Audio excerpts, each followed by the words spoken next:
I was a very good basketball player, and athletically I could stay with my guy and handle the ball, pass. I'd score hoop once in a while. Then Jordan would show up one day. The intensity go through the roof. I get the ball, I get rid of it. Just don't turn it over, give it to somebody. Yeah, sure. It was a different game.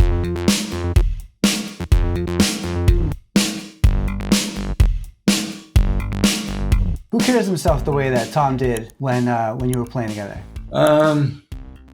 Somebody that was that buttoned up. Drew Brees got that way. Drew is, and here's his rookie year, he was backing me up. And so when you're watching team film, it's pretty boring when you're not the guy pulling the trigger, right? You're watching the plays.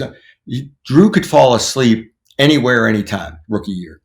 He could. He'd fall asleep in a meeting or whatever, not intentionally, not horribly, but he was that way. He, at the end of his rookie year, he got his blood tested and started working on, what you're deficient in, what you're allergic to, all that stuff, and getting his blood tested. Different guy, second year, just a different guy, and not intentionally a different guy, but just sharper, right on top of everything, and started the whole getting the offensive lineman to come to his house and watch film on Wednesday night or whatever night it was, or being involved in game planning, all that. Drew started doing that. What about Drake Maye? A lot of people are putting comparisons to him to Tom as well, right? Do you see that kind of reflection or no? I see it. I don't know Drake well enough to know. Okay. Like, what he does on the field is fantastic. Like he is really good at the line of scrimmage, in and out of plays, getting the right stuff done. So that's a cerebral part of the game. His timing, anticipation is excellent. Ball's out on rhythm. He's reading the coverage, going to the right spot, all that.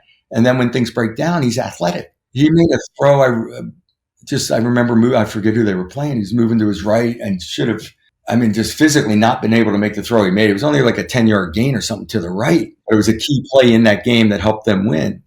And so he, obviously with his legs, he's running for first. And so the athletic part is more than Tom from an athletic standpoint and doing that stuff. So he's got a high end. There's no doubt. When you talk like that, I'm like, is LeBron a better player or Jordan's a better player? Oh. Right. Dougie, who do you pick? People that question Jordan, was it? I don't know if it was. I think it was Larry Bird that was talking about Jordan. And anyone that says they didn't play against Jordan or that Jordan, he's just different.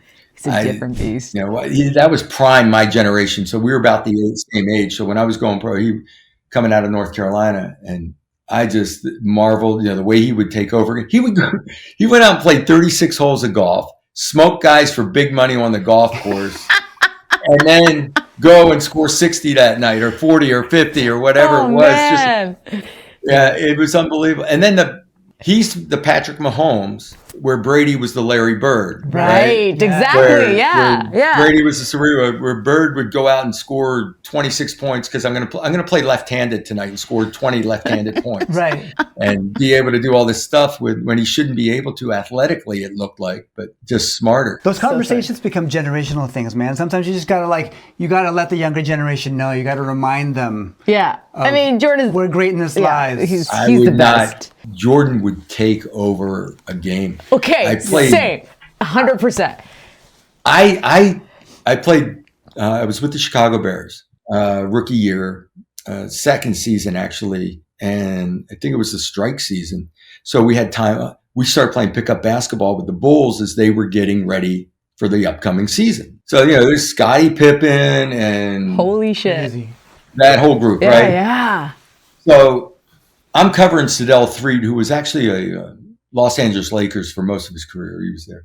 So, it was cool. I was a very good basketball player, college level basketball, and athletically I could stay with my guy and handle the ball, pass. I'd score hoop once in a while. Then Jordan would show up one day, and it turned into the intensity go through the roof. I get the ball, I get rid of it. Just don't turn it over, give it to somebody. It was a different game when he was played there. with Jordan. Mind blown. I'm covering Sedell Threed near the elbow, and he's out on the perimeter, and the ball went to Jordan towards the corner, and I turned and looked, and he went baseline on his guy and left jumped on this side of the key to go dunk it. John Sally comes over to try to block it. He holds onto it, went all the way under the hoop and dunked it on the opposite side of the hoop, jumping from outside the paint. And I just thought, this is a whole different game. This is like, this is not the game that I played. Basketball to me is shoot, pass, kick. Yeah. No, this is a whole different world. And it was fun. I was around that for about a week. Did you try that move the next day? You're like on the 8-foot hoop, on the little 8-foot hoop in the driveway. Your kids, talking about legends. I love this photo so much, and it's your Heisman Trophy. I mean, this is special. If anyone follows you and they look at what you've achieved, every step of the way, every rung on the ladder, there's greatness there. I mean, it's plain to see. Where does this sit for you on the level of all the things you've achieved?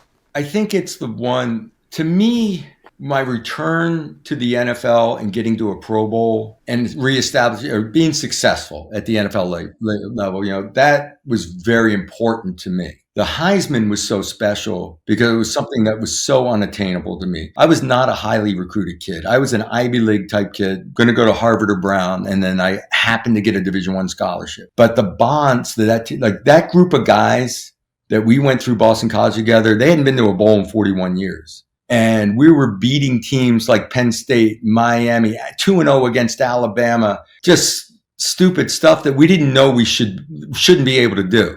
That was the cool part of it. And we still have text chains with that group. We still have email chains.